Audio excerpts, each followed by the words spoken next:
much as you had once thought. And just the reveals in this, all of the chaos, exquisite. I loved that book so much.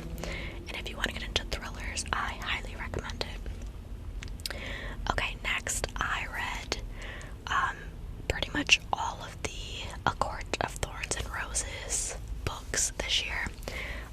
Today is December 3rd as I'm filming, and I am almost 50% through A Court of Silver Flames, which is the last published book in that series. Supposedly there's gonna be 2 more, so that's exciting. And it's so good so far. The last book, or the 5th, 4th book, because one of the books is a novella. So good though, and I'm really enjoying it. And every book in that series I've given 5 stars. Every single one except for the 4th, or the 3.5. I don't even know. Court of Frost and Starlight by Sarah J. Maas.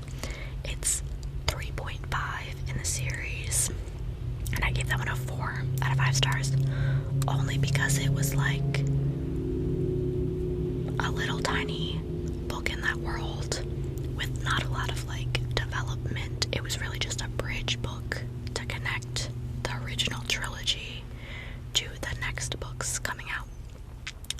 There's nothing wrong with it. It was like A Court of Thorns and Roses Christmas special, and I enjoyed it, but I only gave it a 4 out of 5 stars compared to all the other books. So that's that. But I gave number 1, A Court of Thorns and Roses by Sarah J. Maas, I gave 5 stars. I gave A Court of Mist and Fury by Sarah J. Maas, book number 2, 5 stars. And I gave A Court of Wings and Ruin, book number 3, 5 stars. So that series is very good to me so far. Another series that I read in its entirety this year is An Ember in the Ashes by Sabata here. I think that's how you say her name. If I mispronounced that, which I probably did, I am so sorry.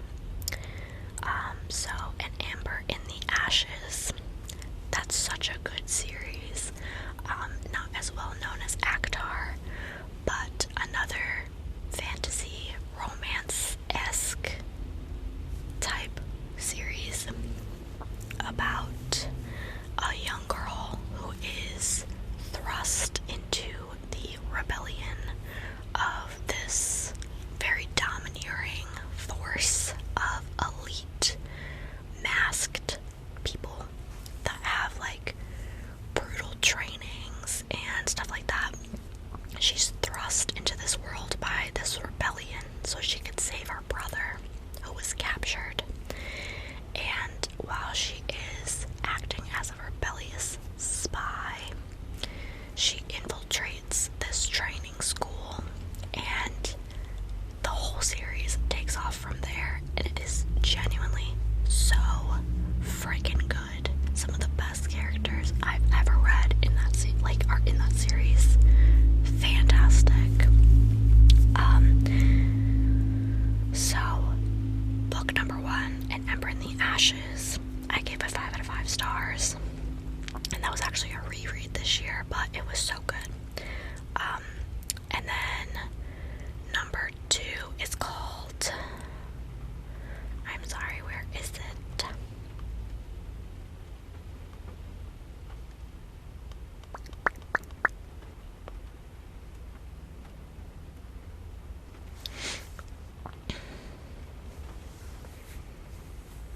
Oh, I didn't give that one a 5 out of 5 stars, that's why. But that is A Torch Against the Night, and I gave that a 4.75, so very, very close. And then number 3, I gave it 5 stars, and that is A Reaper at the Gates. And then the 4th and final book is a Sky Beyond the Storm, which I gave a 5 out of 5 stars. So that was another series I personally very, very much enjoyed. I also read sorry, it's raining. You can clearly hear that. But I got real intense all of a sudden. I also read the Lore Olympus volumes. I read a lot of them for free on Webtoons. So I read volume 1, and I gave it a 5 out of 5 stars. I read volume 2, and I gave it a 5 out of 5 stars. I read volume 3, and gave it a 5 out of 5 stars. 4, 5, and 6, 7. I think 7 is like the highest you could go. Those are fantastic graphic novels. They're actually webtoons, which are like online graphic novels that you can read for free on your phone. And those are by Rachel Smith. And basically, Lore Olympus is a Persephone and Hades retelling in a modern day setting where Persephone kind of enters into Olympus. Obviously, she's one of the Olympian gods, but she's entered into Olympus, which is this like modern city setting. And she is introduced to Hades. And it's a love story from there. It is so amazing. She's underground in the underworld, and it's so good. I love that whole premise and everything. Very cute and amazing romance graphic novel. This year, at the beginning of the year, in May, I finished the Poppy Wars trilogy. I read The Burning God, which is the 3rd Poppy Wars book, and that also got a 5 out of 5 stars from me. That whole series was so good, and I highly recommend it. Literally the 3rd of this year, I finished On Earth We're Briefly Gorgeous by Ocean Young, which is a coming-of-age novel about a boy who is born into an immigrant family, and it's just him forgiving the traumas that he experienced by his mother, because she was an immigrant who didn't know any better. Like, she knew better, but who had her own traumas and her own battles that she had to fight. And it's just him coming to terms with that and forgiving her and really figuring out how to accept himself and love himself after all of that. And then a lot of these are rereads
about the whole like personal story behind that and what happened. It's so good. It's in interview format, so it's very easy to read and would make a very good audiobook as well. And then the last book that I'm going to talk about today is The Housemaid. I mean, for my like good books, my best reads, my last best read of 2023 is The Housemaid by Frida McFadden. If you do not know Frida McFadden, she's kind of taken over the thriller realm right now, especially on Kindle Unlimited, because all of her books are on Kindle Unlimited. But The Housemaid is about a housemaid. More specifically, it's about a girl who gets a job for this very rich and elite family. And it seems like a very straightforward kind of a housemaid job, cleaning, cooking, taking care of like their young child, stuff like that. But things very quickly seem to be amiss. The wife that she was hired by and that she works directly for seems to be crazy. But like, is she really? Like, what's really going on? It's so good. There's so many like twists and turns. Highly recommend. Okay, so now my lowest rating this year are two books. Number one is, and I give them 2 stars. That's the lowest rating I gave a book this year, and that's only 2 of them. So this year I bought a bind-up of all of the Lion, the Witch, and the Wardrobe books because I had never read them, but I watched the movies when I was little, and I was just like, I want to reread Harry Potter. This is something similar. Maybe I'll like this, you know? And I had reread A Series of Unfortunate Events, which to me reminded me a lot when I was younger of The Lion, the Witch, and the Wardrobe, but in America and like slightly twisted. So I was like, oh, I might like these.